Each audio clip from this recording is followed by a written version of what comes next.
1,000 years ago, Oxford University built beautiful buildings that people come 1,000 miles to see. In the last century, and probably this one, they built horrible buildings that people would go 1,000 miles to avoid. I'm in Little Clarendon Street, which is one of the streets that the tailors I often start from stands at the end of. And I'm opposite the university offices built by Oxford University for administration in the 1960s, 1970s, I think. Take in the full glory.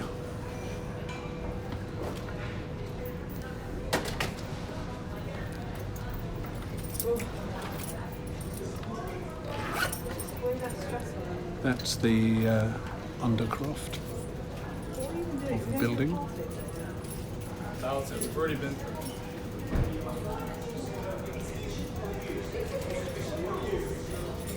Okay, so that's the university offices. The building behind them, as I'm standing, isn't much prettier. It has one or two useful shops on the ground floor, but I think the rest of it is subjects like is university subjects like numerical analysis, science, technology.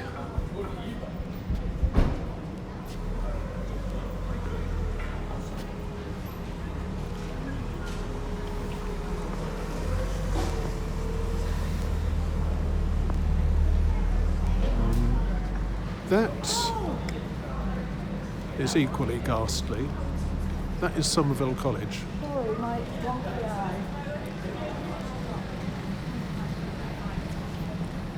Somerville College accommodation, believe it or not. People actually live in that thing.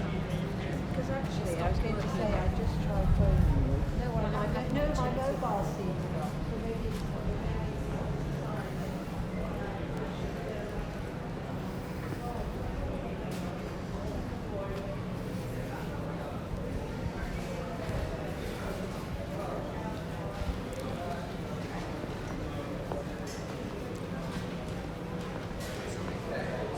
This is the official sign of the university offices. It's things like dealing with grants, money given by governments to the university, dealing with graduation, degree certificates, things like that. That is also part of Somerville College. Like that, it's just another block further back. That's the ground floor entrance. Inspiring, isn't it? Especially the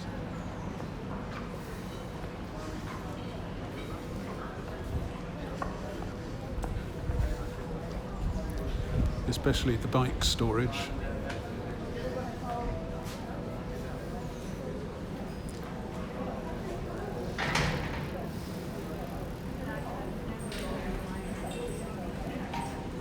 It doesn't have quite the same grandeur as the entrance to Christ Church that I showed you when I was going down St Albans.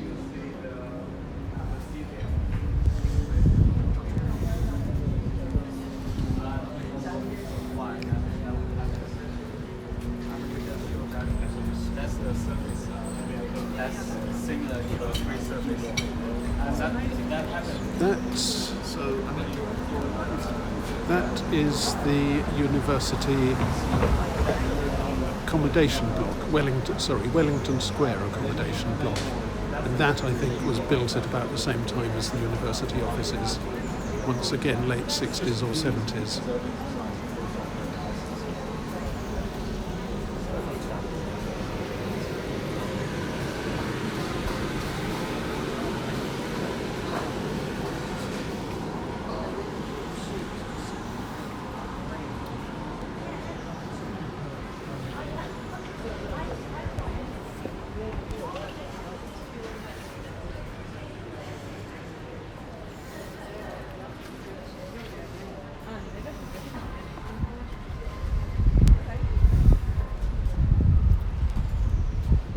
excuse me if my viewpoint wanders a bit. I'm still avoiding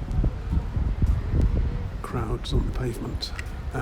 So that's the end of the university, of the Wellington Square accommodation block.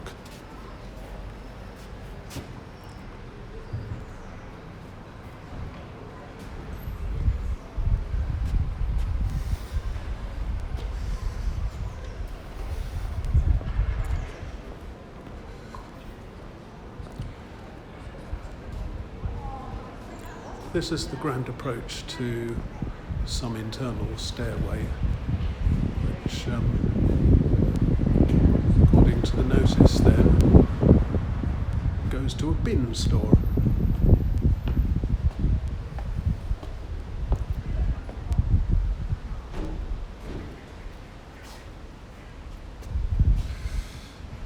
If the bins were 1,000 times bigger, I think I know one of the things that I'd put in them.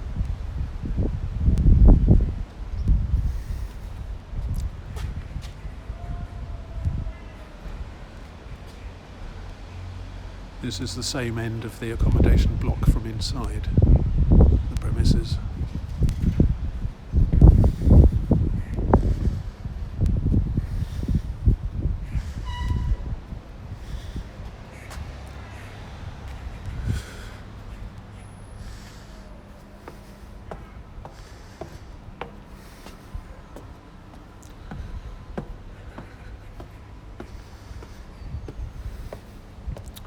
Let's do that again.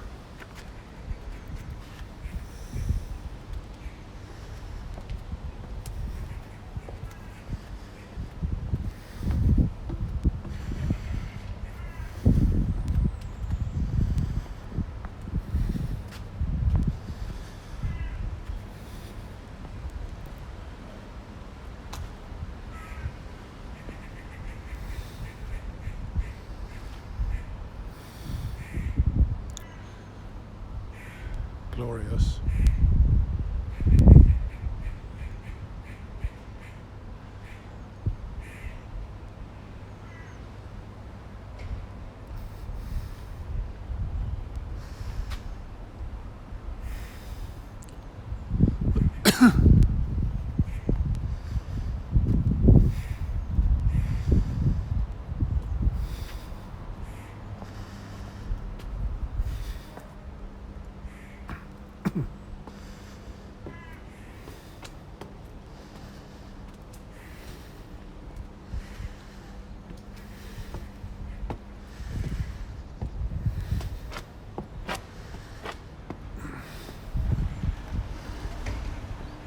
Ah, what a vista. The university offices and the accommodation block.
at least we have the trees.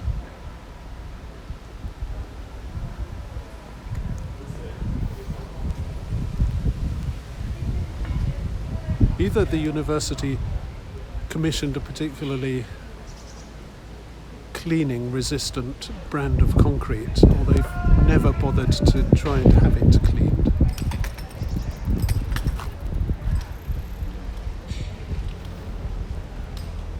Notice how streaked it is.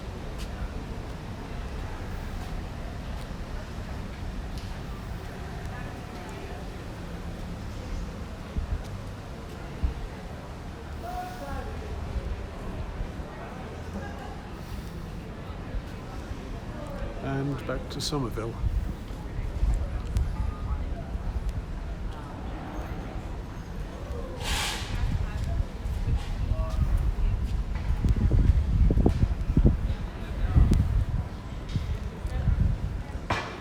The bigger cubical beehive and a smaller cubical beehive.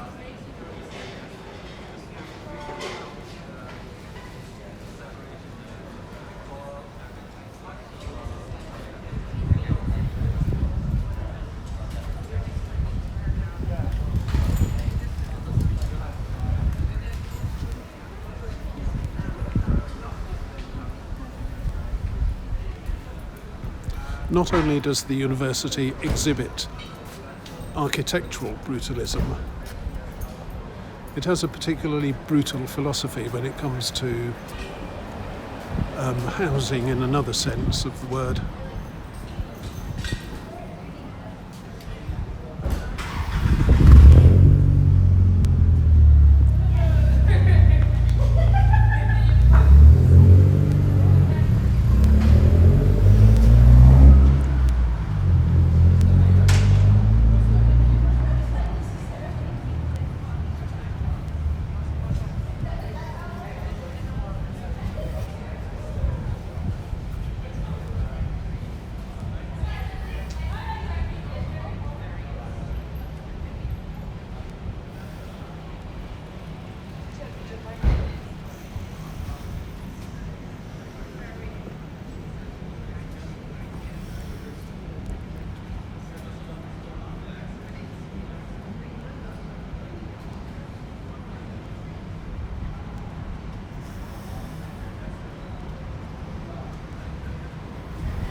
What those two notices are addressed to is people who presumably are homeless and who sleep or used to sleep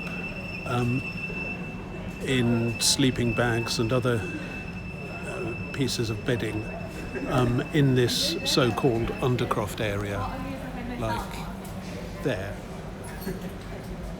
Oxford is full of people with housing problems, people who are homeless.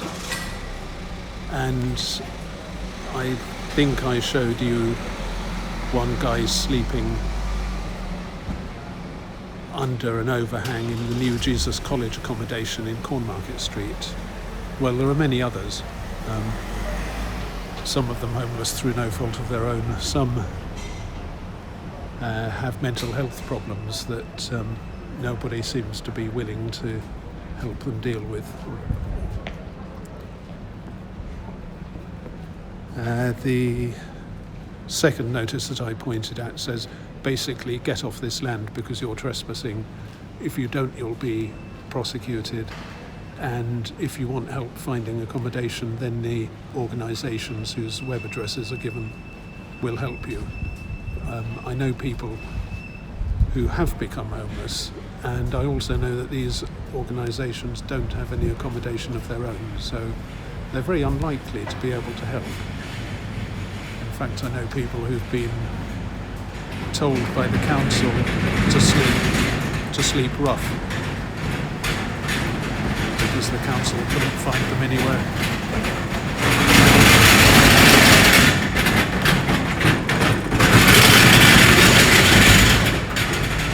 So this is the nasty side of Little Clarendon, a mixture of architectural brutality and I don't know what you call it, philosophical brutality or humanitarian brutality.